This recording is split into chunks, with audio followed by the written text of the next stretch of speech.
Hello, and welcome back to Long Switch Academy. Let me know if I'm audible.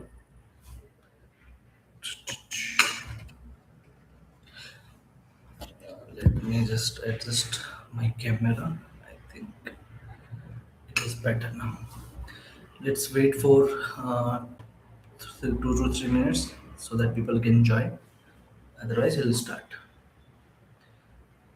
I hope you guys have enjoying our videos, the tutorials that we are sharing on for Salesforce freshers. Do let me know what you feel about it and like how the things are going into that direction. Those who have joined, let me know if I'm audible.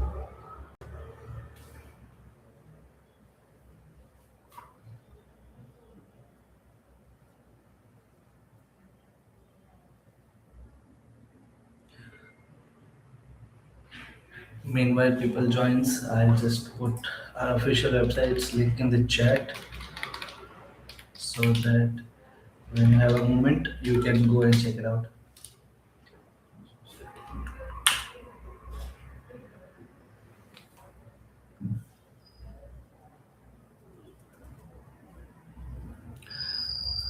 I'll wait for 30 seconds more and then we'll begin.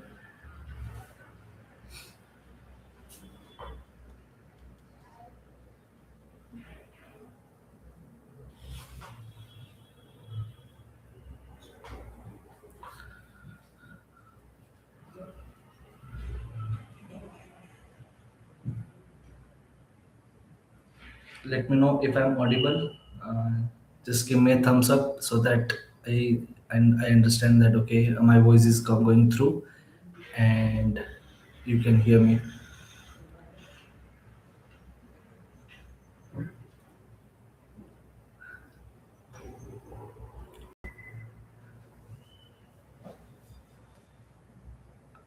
Okay, let's begin. Hello and welcome back to Long Switch Academy. This is your host Shubham. Today I'm going to discuss an important aspect that is crucial in the current age, and it is about the correct use of AI for Salesforce freshers.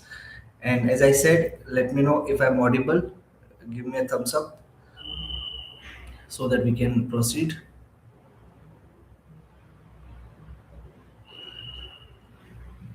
All right. So here, first thing that I today that I'm planning to discuss is what is the correct use of AI and why it is important to focus on acquiring skills rather than taking shortcuts with AI. Apart from that, we'll also discuss a few details regarding like what are the ideal uses of AI and where you should focus on your skills. Then when you should avoid using AI rather than like doing codes on your own, like that. And apart from that, we'll also at the end of this session we'll also take your question and answers regarding the doubts you may have, queries you may have, and we'll do that kind of Q&A session at the end. So stay till the very end. This session is going to be very productive, and definitely you will get value out of it. Okay, so let me give you brief context of uh, what like made me to conduct this session. As you know, at Long Switch, we often do interviews with the freshers. We receive a lot of resumes, requests for the jobs or internships. But I noticed one pattern. The most of the candidates, the projects that they show on the resume or they claim that they have done, they either do through copy paste from the internet or videos, or majorly they do from the AI. They use AI to write Apex classes for themselves, develop LWC components, and even some sort of automation also. So this led me to think like where this new generation is heading, like why they are not bothered about gaining skills over achieving like speed with the AI. Because like for me I'm very much clear that if you are doing something with AI and you're claiming that okay you are 100% accurate with that, then you are easily replaceable. then why the companies would work for you, work with you, or would love to hire you for their positions? Because if you are doing with the UI, then the companies can also hire an individual or a prompt engineer who can just run the prompts and do the work, right? So if you are doing something with the AI and claiming that it is working, then you are easily replaceable, because anyone else can also do that.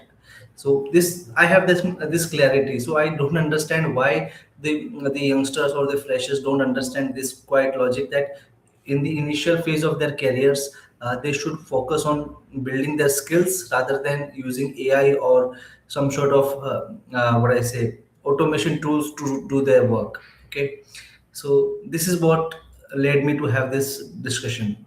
Now I will, what I say, discuss about what are the best use cases where you can use AI. I'm not, I can't deny the fact that AI is the reality of modern time, and it is not going anywhere. It is going to be staying here, so we have to adapt to this. But there are fair use of AI that you should use as a fresher, rather than using it as a shortcut, right? So as you know, mainly people either opt for Salesforce development or administration. So in case you are working like opting to become a Salesforce developer, then the fair uses of AI would be to understand the Apex syntaxes, or to understand what a particular code block does, or to understand what are the governor limits of the platform, what are the known issues or the limitations of the platform, or what are the some common business scenarios or use cases that troubles the developers. You can use AI or chat GPT or something to do this kind of research work, rather than uh, relying on rather than completely relying on the AI for the job or for the projects. This is for the developer. If you are opting for Salesforce admin's role, then you can use AI to understand why you should use what I say, validation rules over flows, or vice versa. Why Salesforce deprecated the use of process builders or workflow rules, why they are focusing more on what I say, more on flows, why the flow is the leading automation tool, like that. And let's say you get an opportunity to work on reports, then you can also use chat GPT or AI to understand what is the standard procedure, or what is the best practice to generate report in a particular scenario. So this will help you to understand the core concepts underlying what I say, underlying architecture of the platform. That way you can gain more insights about how a particular platform or Salesforce works, rather than you just commanding the AI or chat GPT to do the work on your behalf.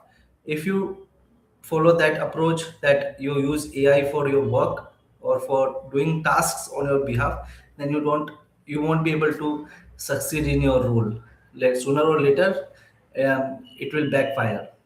So these are the common best use cases that you can use, in which you can use AI or chat GPT for your references. Here you must be wondering why you are saying that you should not heavily use AI, where AI is the reality of the modern time. There are so many AI apps coming up, like Google Gemini, then Chat GPT. There are so much that is freely available, and they can do work in few minutes, and it helps us to achieve speed. Then why you are denying that? Because my being in this industry for a decade, I have observed that what companies look for in the candidates. First, they look for the true understanding of the platform, whether a candidate truly understands Salesforce's architecture. That should be you should be what I say, handy with that. You should not use AI or ChatGPT for everything that you want to know about Salesforce. So they aim for that, such candidates who has the clarity about the architecture. Second, a person should have debugging and troubleshooting skills. For example, you're working on a production issue or something where something goes wrong, then how the chat gpt would know what the problem is in that particular org? Because for the confidentiality point of view, you cannot share the org's data or access with chat gpt or any third party ai apps. You have to do your own work. Then how the chat gpt would know that what is the problem in that particular org, where why certain thing is failing? So in that case, your analytical or debugging skills will help you to troubleshoot a problem. Otherwise, if companies can't rely on you when the things are off, then they won't put their trust on you. This is a harsh reality. Then also you will need true debugging and analytical skills. Therefore, and that you cannot acquire just through the AI. You definitely have to read. You definitely have to have those skills inherited in your thinking. Third, like when anything goes wrong within the, let's say, production or with the project that you're working on, then the meetings will happen with the team with you, whom you are working. Those meetings will be attended by you only, right? You cannot use ai in those meetings, right? You cannot use ai agents to answer on your behalf, right? You will be representing yourself and the questions will be asked to you. If you yourself is not having enough knowledge about that particular thing or the platform or the issue that might be occurring, then how would you answer the queries? And how would you become accountable or take the responsibility of your role? So then also you will need to understand the core skills or core what I say concepts that are needed for your role. So that is the third important factor that companies look for.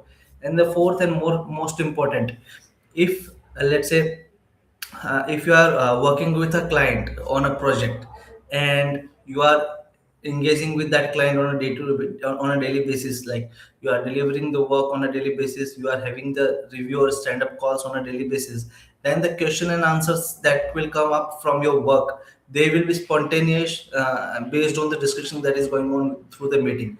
If you just use chat gpt or ai to do your work and can't understand it, like what's happening, and then you won't be able to explain that to your stakeholders. In that case, your reputation will be ruined. So these are the core areas where core reasons where like companies look for real talent rather than the AI generated solutions or what I say, AI generated solutions or AI generated code or something. So for that also you need to have the you need to acquire those skills to justify your role, justify the responsibilities that come with up that comes up with your role. Again, I'm talking about freshers. It is not, I'm not talking about that seniors or the mid-level engineers or developers or admins cannot use ai. They do use the ai.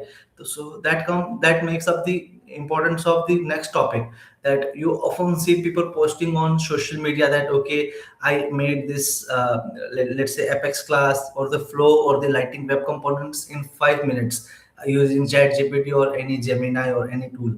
You get excited, okay, that person is doing is creating what I say apps in 5 minutes, then I can do it in 30 minutes. That will increase my chances for the interviews or the for the jobs. No, this is not the reality. Majority of the people who are fluent with using ai and can explain their logic behind the scenes logic or the automation, they are mostly the mid-level or the senior engineers. They have spent their quite enough time in their role, so they understood all the skills, they understood all the concepts, all the ideas, all the logics or all the principles that are required for that particular thing. Now, why they are efficient with the ai, you must be wondering. Just because they use ai not to replace their thinking process, not to replace their skills, but to automate the repetitive work, the things that are easier for them now, the things that they understand. For example, if for myself, if I have to give an example, don't take me otherwise. If I have to develop an lwc, it is not a big deal for me. I can easily develop within few minutes. Just I have to, if I have to just implement a basic lwc with apex, it is just matter of 5-10 minutes. But just think, you are a fresher with not much experience with the development, and you use AI, then definitely you won't understand how the AI is doing the job, why he took certain code block, why he considers certain design elements, and so that way you will just get your job done, but you won't understand. So therefore, the seniors or the mid-level engineers are the best fit for the heavy use of AI for avoiding the repetitive work or to achieve automation with the task that they are very familiar with. So here I just wanted to highlight, do not get influenced with the social media, what people are doing. Work on yourself. What is important for you? The skills or the quick workaround or quick turnaround for the task. If you just want to do a one-time job, then it is fine to use AI. But if you sustain and make a career in any field, you must acquire the skills. So these are the things why like it is like easier for some people to use AI and sustain or survive in the job because they do have the skills. Okay, this is the second part that I wanted to highlight. Now, you must be thinking like, what are the some use cases that are what I say that might be wrong to do with the wrong to do or wrong to perform with the AI. I have compiled a list. For example, let's say you are a fresher, you have been assigned a task to develop an Apex trigger or Apex class. The requirement has like come to you like. Statement of work is there, everything is mentioned. Now what do? You just go to chat gpt or gemini, take your requirements and put it as is on the chat gpt, and the chat gpt generates entire code block for you. You take it and just deploy it in the org, and let's say everything is working as expected. But in this thing you didn't understand a bit, like why and how that trigger was developed, how that Apex class is developed. Again, you can also use AI to generate a summary or explain you the class, but again, it is tutoring you. It is not coming naturally from you that how and when, how you like how that class is declared, why a certain variable is taken, why a certain if block is used, why a control statement is used or a loop is used, like that. So you take that class and go back to your team that okay, I have done this and this is working fine, and you are happy, maybe your team is also happy, but you go and demo this to your client. Then the client has some follow up questions. Let's say, why didn't you optimize this block of code, why you didn't follow the best practice, or why what that particular line is doing, can we eliminate that? What would you do in that case? When you don't understand the things, then in that case you'll lose your reputation, right? So the first bad use that I noticed, people just blindly copy paste from AI. Don't do that. Instead, work on your skills and use chat gpt or AI as your kind of guide, not the shortcut. That is the first use. Second, let's say they apply for jobs, right? There is a requirement coming up that we are looking for some sort of interns, freshers, or maybe senior or like trainees for development or the administration. In that case, what majority of the candidates do, they just put the job description in the chat gpt, and the chat gpt doesn't understand your level of understanding, right? It just generates a predefined response to your prompt, and and the people just take it and copy and paste it in the reply email or something. Now, if someone is senior, they understand at what level you stand from technical standpoint, communication standpoint, let's say language standpoint, and the email they receive from you.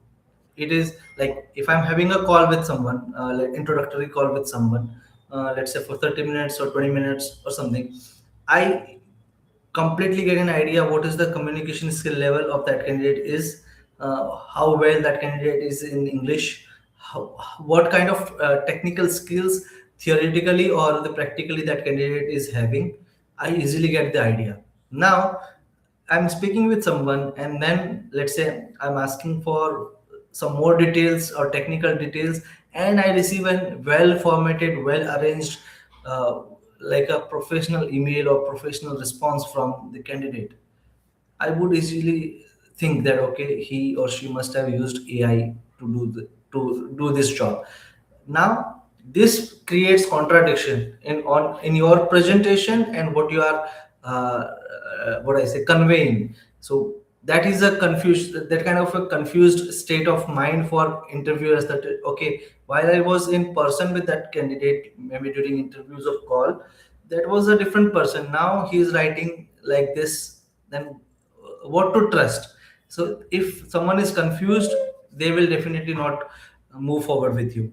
So don't just use, even for writing resumes or just responses to the emails, do not just blindly use. Take it as a reference, but compose everything in your own language, the words, the vocabulary that you understand. That will help you to stand out. So this is the second misuse that I noticed. You should also work on your own communication skills, technical skills. And the third and the most important thing that I noticed, or that I often see in freshers, that like they just copy paste the projects from the AI, or they take help of AI to develop projects. For example, very recently, I received a resume from what I say one of the candidates. It was really wonderful. I was quite impressed, and that candidate had a list. I won't reveal the gender, but that candidate had listed out two projects, and that candidate had the repository, like GitHub repository, set up everything for those projects.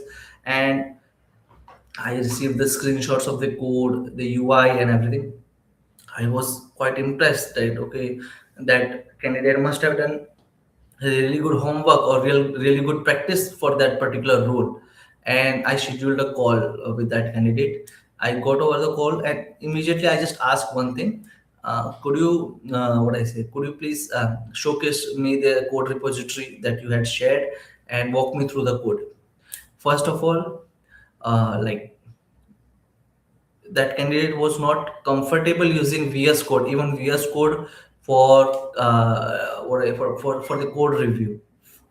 That was then it created confusion in my mind that okay, someone is so efficient with the projects, and that candidate had showcased the projects very well, represented them very well, but now in the meeting, uh, that person is struggling to open a VS Code properly. Then sometimes we give benefit of doubts that okay, due to the meeting pressure or something, it might be happening. Then the next thing that I asked that candidate to explain me the Apex code and the Lightning Web Component code, and that candidate went like completely silent. That person went completely silent. I asked the same things thrice or at least four times. That person was unable to answer. Then I simply asked one question: did you use AI or Chat GPT to generate your projects? The answer was yes. Now you see, the companies hire or give you opportunity to work, or opportunity for the interviews based on what you are sharing. That is your first interaction with any company, and on that you lie. What kind of impression you want to get? The one thing that I just told that person, again, it is not my responsibility to school everyone, but I just asked one simple question. But if you did it through the Chat GPT, you could have informed well in advance that I have used Chat GPT or AI for my projects. Then we would have decided whether to continue with you or not for the interview process. I have nothing to do that whether you use AI or not. I can show you the differences, what impacts it creates, what are the good, what is the good thing, what is the bad thing. But it is decision would be yours. So then I just discontinued from that interview, because for me trust comes first. If you don't know something, just tell me. If you haven't done anything, just tell me that okay, I do not have any projects, but I do have skills that I can explain, elaborate, or maybe I can appear for some practical tests. That's fine for me, and for and any company that is hiring. So this is the third and most important thing that I noticed people misuse AI for. Do let me know, like, from the discussion so far, what you feel about it, and am I making sense? That's the first thing. And if there is anything that you want to add, feel free to use the chat button or chat section, and we'll definitely discuss on that. So this is about the good thing, bad thing, why you should focus more on skills, and why it is advisable to use a mid-level or senior level developers to automate their repetitive tasks or easier tasks through AI rather than freshers directly jumping on AI. This is pretty much it. Let me know what you feel about it. Well, then we'll move on to the next segment.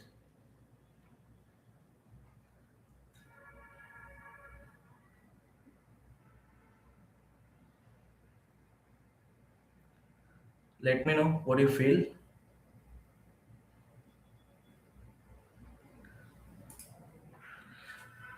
Okay, now let's talk about an important thing that is trending these days, and it is vibe coding. You might have heard about it, vibe coding. It is a kind of practice where you use AI or some sort of what I say, AI assistants or tools which helps you to do the coding where everything looks good but you don't understand anything. Like you use Chat GPT or maybe Agent Force AI or anything to do the work, and it successfully does your work, but you don't understand the underlying structure or underlying architecture or the um paradigm of the system. This is what currently people are also promoting, that you should do the vibe coding, that use AI for your work for coding. Do not you just build a website in 5 minutes, just build this in 10 minutes. So this is the vibe coding. I just wanted to share my opinions. Again, these are my personal opinions. If you agree, then it's okay. If you don't, then that's fine too. But I just wanted to bring this into attention, that many things, many times, like at our company, I often suggest freshers that we should not use Chat GPT at all. You should not use Chat GPT at all, Gemini at all. And some are okay with it, but majorly people say, sir, this is the trending thing, AI, everyone uses AI, why you are denying to do so? My thought process is simple. See, if I'm hiring someone for the for a role, let's say in my company, I want them to work for that, I want them to be suitable for that role and take the accountability or the responsibilities that comes up with the role. And I believe only the skilled people can carry out the job or carry out the responsibilities. If you rely heavily on AI for your day-to-day tasks or the basic stuff, then if you are not a good, you won't contribute well to the team, to be very honest. That's what I feel.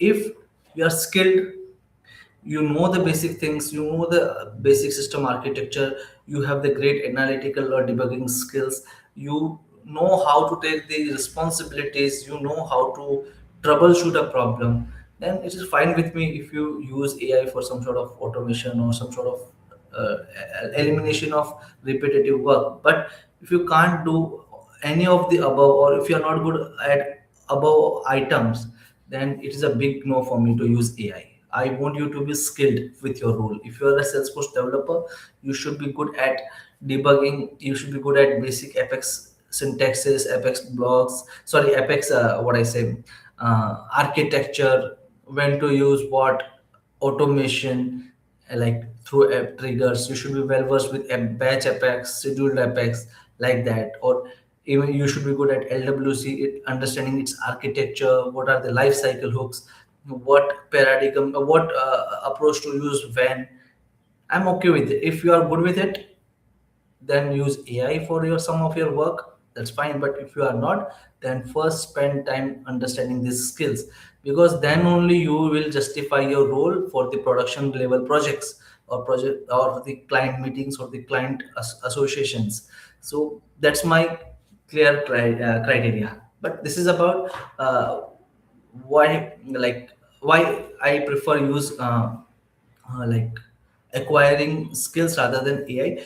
So we were discussing vibe coding. So you understand, you use AI to do the work, that is working fine, but you don't understand the architecture.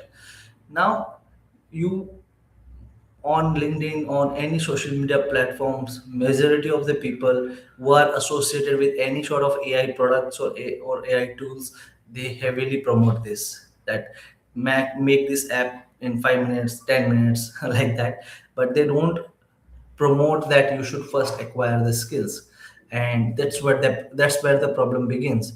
If you just plan to do a one-time job, one-time task, then it is fine to use the AI. But if you want to build a career, you must work on the work on the what I say, skills.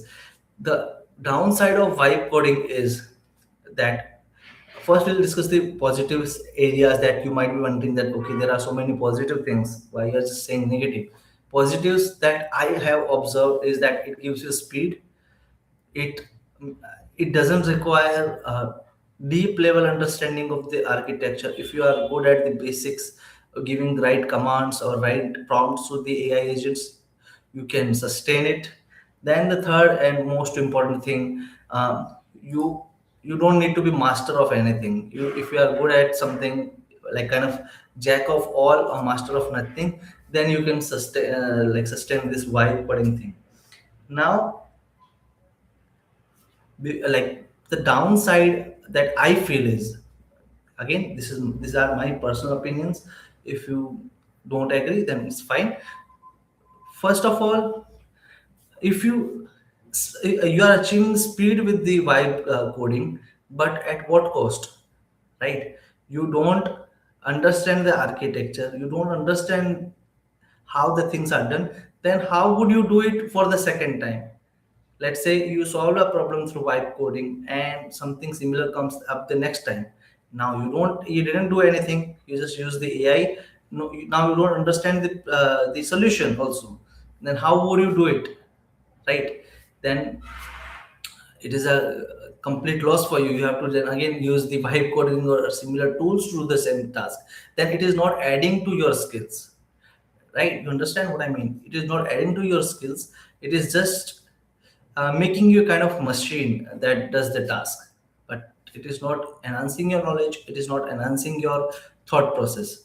Second, if let's say you implemented a solution through vibe coding, deployed it to production org, and boom, anything goes wrong, then how your AI agent is going to know what is wrong with your org? Correct? You can't give access to it. Then you won't be able to solve that issue also, right? Then it is also like a big no. So these are the two three things that I noticed, that why you should not, in the early stage of your career, you should not focus on why coding. Better you use like the manual way of learning. Like if you are learning development, pick the skills that are needed. For example, Apex, try understanding it. If you get stuck somewhere, let's say you don't understand what is the meaning of, what is the purpose of static keyword, then you can use chat gpt or any AI agent to explain you that. Or let's say you are building as part of your learning journey, you are solving some problems and you're stuck at certain point, that okay, I have developed this much code, but I don't understand this block, or how to write this particular situation, like how to cover this particular scenario in my code block. Then you can use a chat gpt for, or AI for, helping you with that thing. So basically, use AI or vibe coding only when you understand, can I solve this problem on my own? Do I understand the workflow? Do I understand all the concepts, or the syntaxes or anything used in that code, in that particular program? Do I understand that well? Fourth, if anything goes wrong, can I troubleshoot or debug it? If the answers of these questions are yes, you can go with vibe coding or AI. So these are the core things that I wanted to discuss about the use of AI, at what level you should use, what are the bad uses of AI, what companies look for, what is vibe coding, why it is harmful as a fresher in the initial days of your career, when you should avoid it, when you should use it, why it is advisable for mid-level or senior level engineers or developers to use AI for certain of their tasks. This is pretty much it. And before we close, like before we move on to the next part, I like the Q&A segment. I just wanted to add a closing note to this. Like, use only AI when you understand what you are trying to do and it makes sense to you. You can explain it. You can troubleshoot. You can analyze it on your own without needing further help. Other, if you can't do anything of that, do not heavily rely on AI just for the work or the job. It is just turning you into a machine rather than a learner. And again, if you are doing something with the AI, then you are easily replaceable. Anyone else can also do the same thing with AI. There is no need of you in anywhere. So make sure, just now think and take a decision whether you want to be a replaceable machine or what I say, what or a valuable teammate on whom the team can rely and who can take responsibility. Choose wisely. In case you have any question for me on this, do let me know. I'll definitely try to help you out. And again, now we'll wait for some questions or anything that you might have for me. Then we'll move on to the Q&A session. So the chat is now open. You guys can, what I say, drop your questions. I'll definitely try to answer them. Let me know.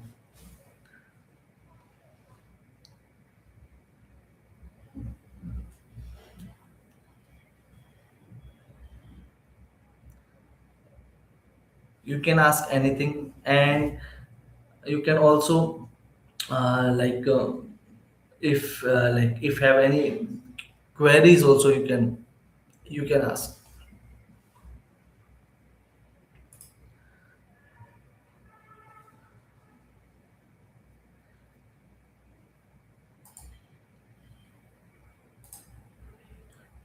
Let me know.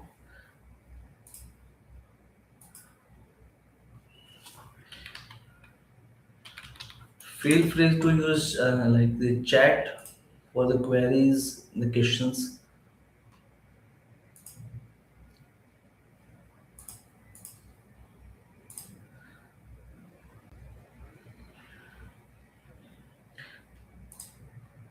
Okay, meantime, if we receive questions, I just wanted to walk you through our official website, and you can check out our official website using longchuchacademy.com, and there you get lot of things, like you can book a one-on-one free consultation with me for your doubts. Like, it's a 30 minutes free service where we engage with the candidates or the freshers or the developers admin, just to help them get answers to their queries. So you can use this, book a one-on-one free consultation, and get your queries sorted. That's the key feature of our platform. Apart from that, there are so many like free courses that are available. You can go and check them out. Along with that, we keep on publishing blogs on different topics, and then that also you can go and read. If you have any like if you have any suggestions or a topic for us, you can suggest a topic for our next video, or like by clicking this suggest a topic, you can drop your name, email, and the description of the topic that you want us to cover.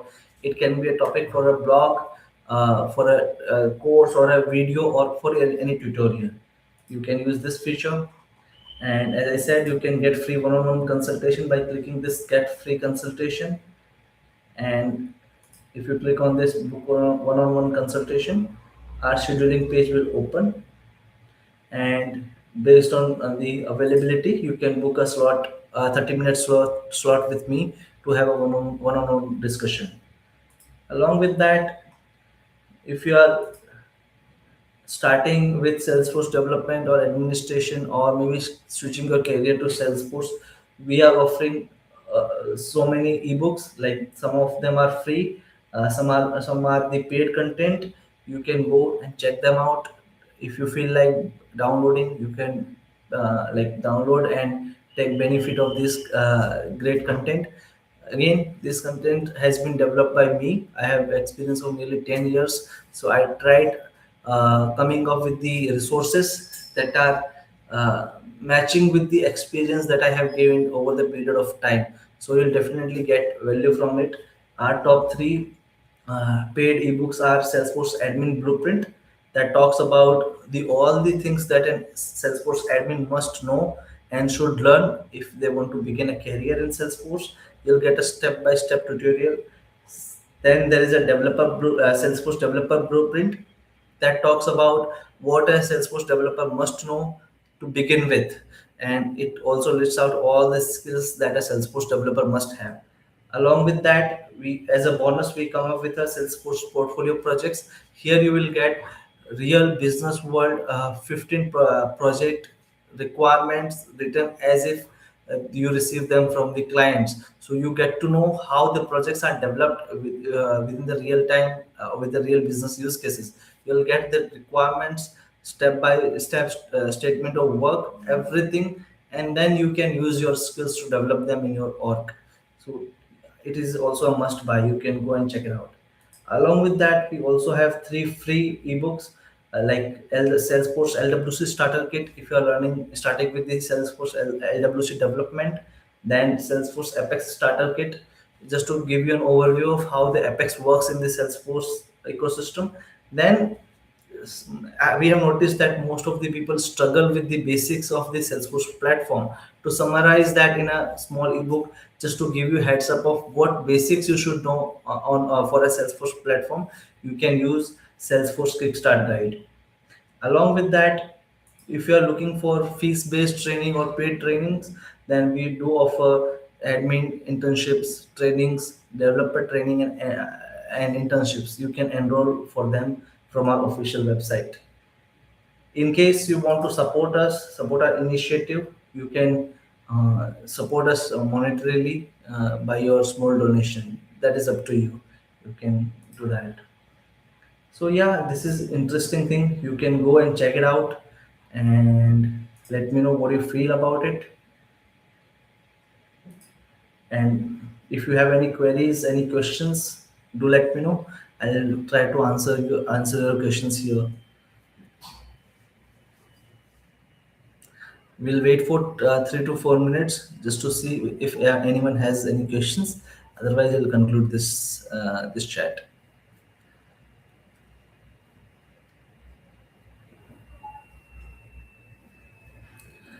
Those who are who are watching our sessions, if you are getting values out of it, do share it with your friends, connections, or circles, so that they can also take benefit from our free sessions or free videos, tutorials on Salesforce, and help us to reach the needy. Go check it out. Check out our official website also. You'll get definitely a valuable content from there.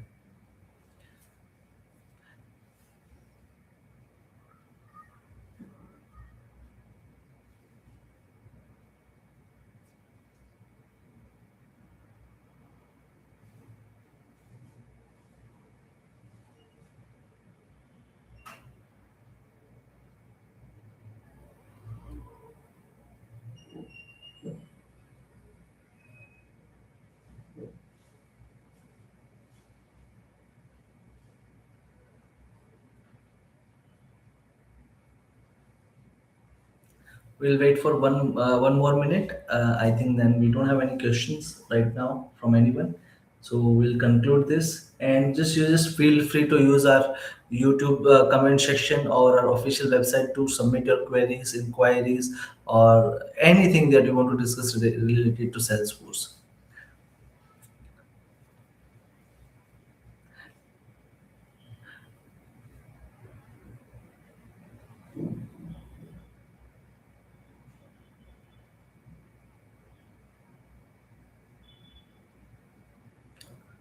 we were thinking like maybe those who listen after some time or anything.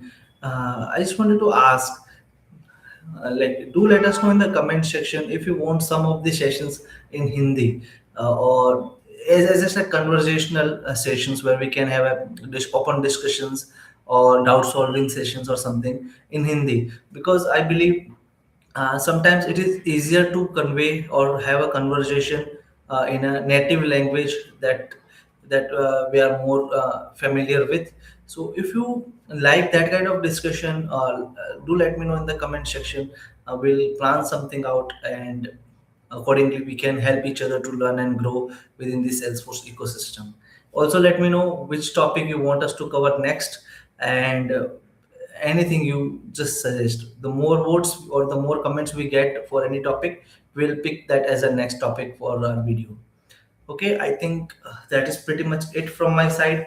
I hope this you find this live session very helpful, and I tried just discussing a topic that is trending these days and that is affecting. I would not heavily rely on the word trending, but it is affecting many freshers, and kind of it is influencing them to take the shortcuts rather than focusing on skills, because these kind of AI based shortcuts are giving you fast results but they are not sustainable.